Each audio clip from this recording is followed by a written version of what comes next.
From the EQC studio, welcome to The Top Step with Ryan Rowland-Smith. How are we going, mates? Welcome back to another episode of The Top Step. It's Ryan Rowland-Smith. We are in the EQC studios. We've got a great episode for you today. We have got Mariners pitching coach Pete Woodworth. I love this guy. One of the best in the business with one of the best pitching staffs. They got a lot of pressure on them too. We're going to talk to him. We're also going to have Jon Morosi. Jon Morosi, who is an MLB Insider. He's going to be joining me later on in the show too, to kind of getting his outside of the Northwest perspective on this Mariners team. Sometimes you can get so fixated on this team, but it's nice to get that national perspective, that is for sure. But like we do every single week, the first segment, we always dive into the top trends. All right, so what's been trending this last week, or last couple weeks actually, is all these arm injuries, right?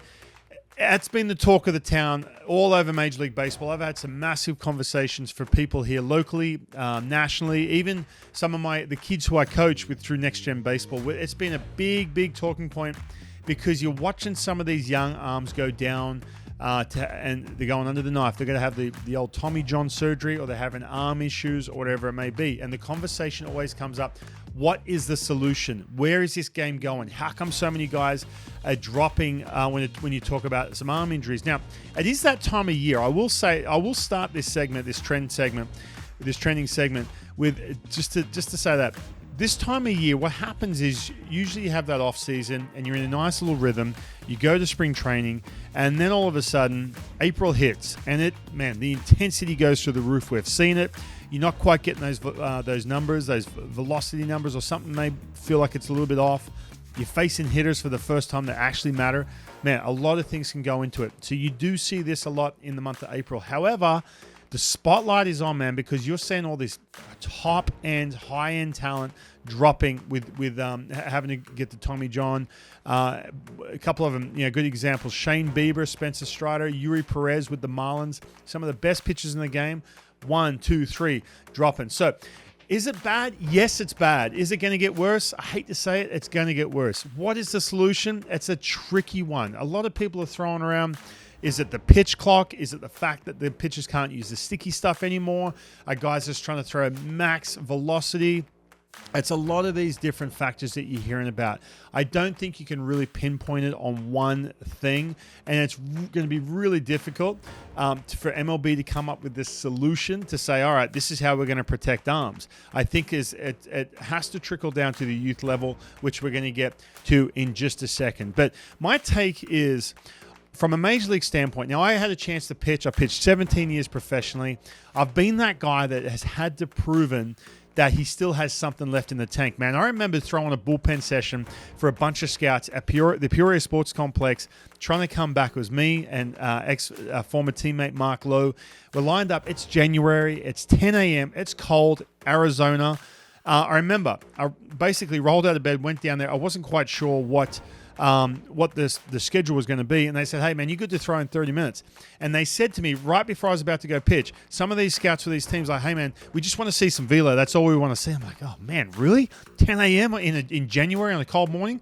So I go out there and I'm just like letting it rip, and I'm pumping a couple 90s. So if you watch me pitch, you know that I wasn't throwing 100. Of 88 to 91, 92, that's where I lived. And I used to throw a bunch of strikes when I was having success, getting good counts and so on and so forth. And then I left the bullpen session. I was 88, 89s, couple 90s in there. And straight away, the first comments are like, hey, man, like the velocity is just not there. I'm like, hold on, guys, it's January. Give me a couple of months. I can pump a 93 if you need it. But that's kind of where the game was going, because the value of pitchers today is not that Greg Maddux style where we saw in the mid-90s where it's commanding the fastball. And hear me out here. I'm not agreeing with this. What I'm saying is the value lies in that upper 90s gas, living at the top of the strike zone. How fast can you spin the baseball? So we all know that. So the stakes have never been higher when you're talking about how much you're going to push yourself in regards to throwing gas. All right. So what I mean by what we tend to see there is that guys, when they're coming back, if they're in a situation like me, a Shane Bieber who's trying to not resurrect his career, but get back to that level, they look around and they're like, man, these guys have got to figure it out. That's where I have to live now. I have to live mid-90s up to 100. If I want to compete at this level, that's what it's going to take. And so the stakes have never been higher. And the technology has never really, I'll be honest with you, has never been better. The research has never been better to get you at that top velocity. And that's just where the game lives right now.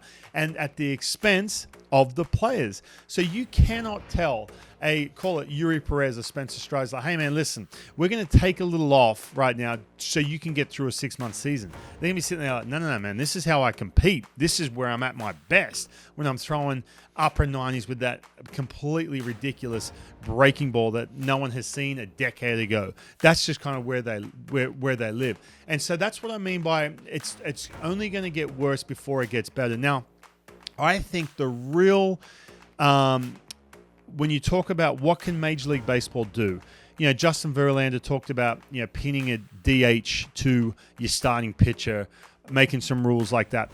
I think it's a little crazy to start changing kind of the way you do things in regards to strategy and things like that. Plus, guys are still going to try and throw hard, just like when hitters are still trying to hit bombs and not really worrying about swing and miss because the game pays for that. So I think the biggest thing and the real problem here it trickles down to is that youth level. And so what I mean by that, I coach a ton of kids, all right? I see it all the time. I'm watching kids, their training programs. They're all over social media. They know how to find out how to throw hard. They know how to get online and see where they can get some weighted ball program or something and add velocity. Do they do it well? No, not really. A lot of times they're really cavalier and they're just letting it eat. And so when I coach kids, one thing I try and make trendy is the recovery process. Okay, I try and make trendy taking time off. Kids travel ball in the United States, but even back in Australia too. It's year round now. Like for example, the Australian kids I know. If they want to compete in the States, their winter is in the US, it's the summer, right? So they're going to kind of stay year round. In the States, right, with travel ball, these guys are playing tournaments in the middle of winter. And look, I'm telling you right now, I guarantee you, when I talk to Pete Woodworth, he's going to talk about taking time off. But playing different sports, I'm a huge advocate for that. But I think from a major league standpoint, what can the solution be? They've got to make trendy some of the stuff that is kind of boring. And what I mean by that is this, and I see it from a pro level too. Throwing hard is fun, right? Not that I threw super hard, but throwing gas can be something that can be really fun. And it's stimulating, man. When you pop that 95 on a radar gun for the first time, you're like, whoa, okay, I'm just going to keep trying to chase this. The recovery part, the stuff, the money put right back in the bank, back into your savings account, it's kind of boring. I'm telling you right now, you're doing some of the routines, everything. It can be kind of boring. So I think that when you look at this, human beings are not going to be able to sustain when you're talking about how hard they're throwing now. Guys want to live at 98, 99, max effort for short stints. You're going to have injuries. That's just kind of the way the game's going. There is really no solution. However, from a major league standpoint, what they can do is educate some of the youth players. What they can do is maybe put, not restrictions, but maybe find some incentives for travel ball to have seasonal stuff, on season, off season. I think that's really, really important, especially when you're trying to build, put some money back in the bank, when you're talking about strength programs and stuff like that. So if Major League Baseball can get involved in that regard, that's a big one. But, man, it is tough when you're trying to tell a 16-year-old, listen, man, you want to throw gas? You got to do this boring stuff because you're not going to last. You might pop a couple in a pull down. You're not going to last when you're talking about sustaining a 6-month season or even a college-level season.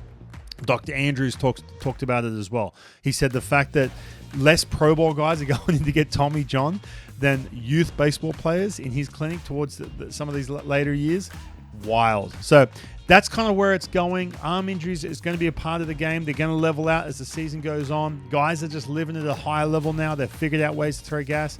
But, man, you really got to you really have to influence and figure out a way for the youth side. I think that's kind of your only solution there. Teach them how to pitch. All right, coming up after the break, we have got one of my favorite coaches. I love talking to this guy, and we get a chance to bring him into the EQC studios. That is Pete Woodworth. He's the one who is in charge running the ship when you talk about this extremely talented rotation. So stick around after the break as Pete Woodworth is about to join me right here on the Top Step.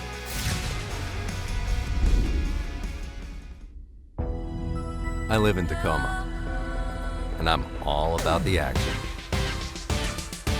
From making a run at the tables to multiple pay lines on my favorite machines.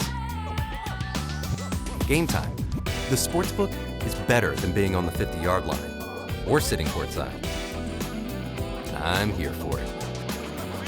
Emerald Queen Casino, the entertainment capital of the Northwest.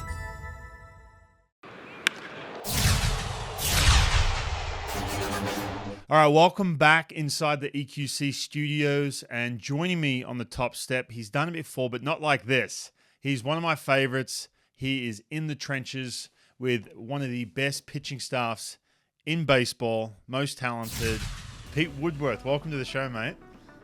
Thanks for having me. Hey, listen, man, I want to start with this because, you know, a lot of people, you're in an interesting situation.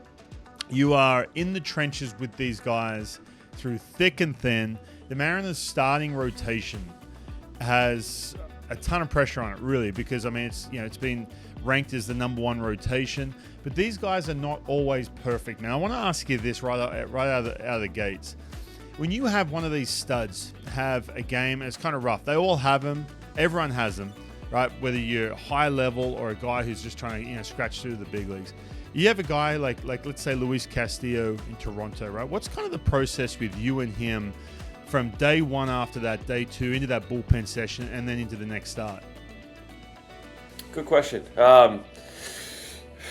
Louis, George, Logan, Bryce, Emerson, Wu, like they all have their kind of checklist of what makes them great, what makes them unique. So you're just kind of going over what they do well and how well they did it, and you're just kind of debriefing that start. It usually always comes back to DTZ. Like if I know we're only 10, 12, 15 games in, it's been a very small sample, but the starts that go well, the guys pitch in good counts. The starts that don't go well, they pitch behind in counts. Sometimes it's that simple. Sometimes you got to dig a little bit deeper. You got to go to the next page. You got to go into the next chapter. But that's usually where it starts. And then you find the deficiencies, the holes, the mistakes that we made, and you go into a bullpen with an idea of how to work on that and how to improve that for the next start, or maybe there's something glaring that guys are going to need to do versus this next opponent, because different offenses are built different ways, and you have to kind of prepare your weapons for who's going to be in the box. But that's usually how a week-to-week, start-to-start, in between outing kind of process goes. And is that something like, the next day, like obviously, a guy has a rough one, you're not going to hit him up that night and say, hey man, let's go, grab a beer and talk it over. But is it the next day? Is it the bullpen session? Like, what's the kind of the lead time before you start diving into it? Yeah. Everybody's different. For some reason, I was told early on in my coaching career, don't talk after the game. Let them sleep. Let them enjoy their family, whatever it may be. After the game is not the best time. So the next day is kind of, or that night I'll get to work and rewatch the game. Maybe see it from a different angle. And the next day we'll kind of put some things together. But that second day when they throw their bullpen is usually when we sit down and kind of debrief the start and go through it. Not exactly pitch by pitch and walk through every inch of the outing, but definitely highlight the positives, and then again find the deficiencies, find the spots that the game got away from us. Usually a game is won or lost in 4 or 5 pitches, so kind of going back and finding those areas that it did get away from us and figuring out ways that we can combat that for the next start.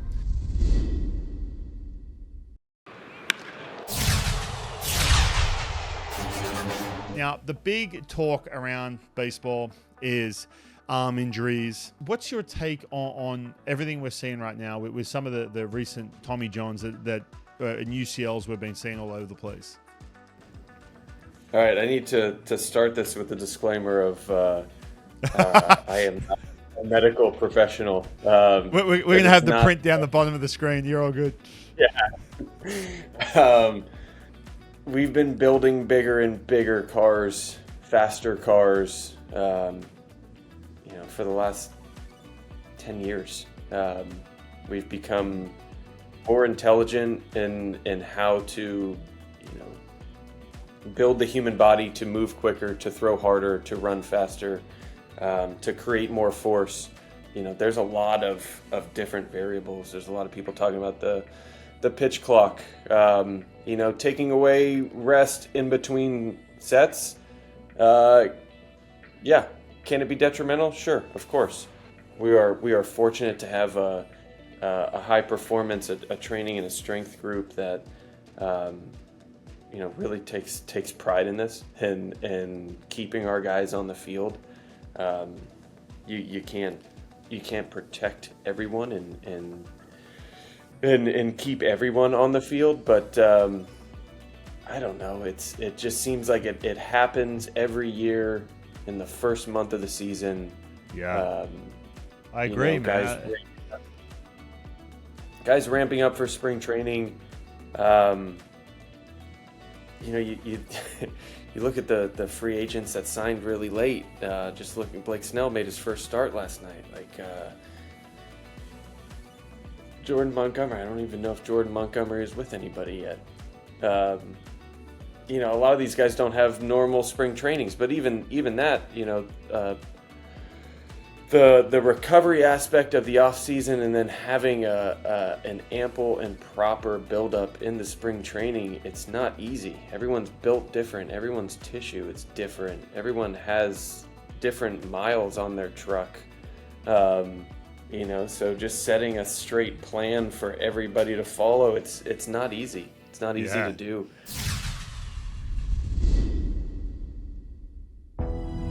I live in Tacoma, and I'm all about the action. From making a run at the tables to multiple pay lines on my favorite machines. Game time. The sportsbook is better than being on the 50-yard line or sitting courtside. I'm here for it. Emerald Queen Casino, the entertainment capital of the Northwest.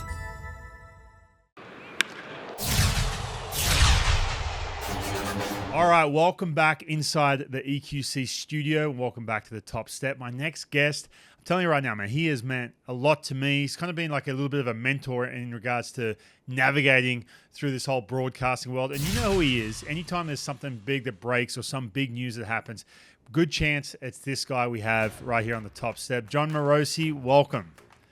Ryan, thank you so much for the invitation. The new season is here, and we have just a few storylines to discuss, I think, today. From an off-season standpoint, how would you grade what the Mariners were able to do? I know there's some limitations, and that was league-wide, right, with everything that's kind of happening. But from a Mariners perspective, what they added, what they lost Kelenic, Gino Suarez, but what they've added, what's your take on how they look early in the season? Very solid. I think under the circumstances, Ryan, you have to almost grade the front office on a bit of a curve because, to your point, going out and signing Ohtani or Yamamoto or even Bellinger based on the financial realities of the Mariners this offseason, those were just not going to be viable options. And so when you take that into context, they did quite well. And when you watch the early portion of the schedule, we haven't even really seen Polanco get going yet. And there is still, I believe, some room to grow for this offense. And they've still gotten off to a solid start because their pitching is that good. And I'm sure the Mariners had opportunities to make more moves and to do different things with their pitching staff and maybe trade a Miller or a Wu to bring in an even more impactful bat. But I think they did fine in context, in considering the options that they had. They protected their starting depth, which, as we've already seen with the Wu injury, has become very important. Hancock comes up and throws well. So this is a team with starting pitching depth that in many ways is the envy of the sport. And for all those reasons, and you look at the American League West and how they've put together 3 years in a row of high 80s to right around 90 win totals, they're in a really good spot. And I think that when you have pitching that's this good and you add some bats along with that, this is still, I believe, the foundation of a potential playoff team. You know, looking around the AL West, obviously the Houston Astros are always going to be that mountain to climb if you want to be anywhere to win in the division. But I still think the Texas Rangers, man, like I feel like they're a little bit underrated. Where do the Mariners rank? If you could put them 1 through 3 from the Houston Astros, Texas Rangers, and the Mariners, where do they kind of rank? And in your opinion, looking at the AL West, I look at these 3 teams as all being very close. And this is where I think, for the Mariners' perspective, right now, as they are on the field right now today, I do have the Mariners ahead of both of them. And the reason why, and Ryan, this is the key thing though. This I say right now, based on healthy available personnel, I've got the Mariners ahead of them. And that means that, of course, Houston doesn't have Verlander yet. The Rangers don't have a few of their key pitchers yet, and now Young is out. The Mariners need to bank some wins now. You look back at last year, Ryan, and you lived this. April is what cost the Mariners the playoffs. They didn't lose the playoffs and lose out in a spot in that final week against Houston and Texas. They lost their playoff spot in April because they got off to a poor start and they just weren't firing really offensively at that point in time. They're losing too many close games, and that was what cost them a playoff berth. It was not that final weekend, in my estimation, when you think about the drama of Houston and Texas. That was April. And so right now, my message to the Mariners is, this is your opportunity. Early April. Verlander's not back yet. Scherzer's not back yet. DeGrom's not back yet. Tyler Mahle's not back yet. Now Josh Young is out for Texas. Here's your chance. Bank some wins. Get off to a great start. Be the best team in the division, which you certainly can be. And you better do it now, because I think as you get more towards the second half and Wyatt Langford settles in with Texas and they get some of their injured players back, Houston, I expect, will get better and better as they get some of their pitching back during the course of the year and their bullpen roles get more organized. To me, that's been one of the biggest surprises, that Houston's bullpen, with all these amazing arms, Hader and Abreu and Presley, that they've struggled a bit early on. So seize the opportunity if you're the Seattle Mariners. And you think about the Mariner bullpen now. Yeah, Matt Brash isn't there, but Munoz is there.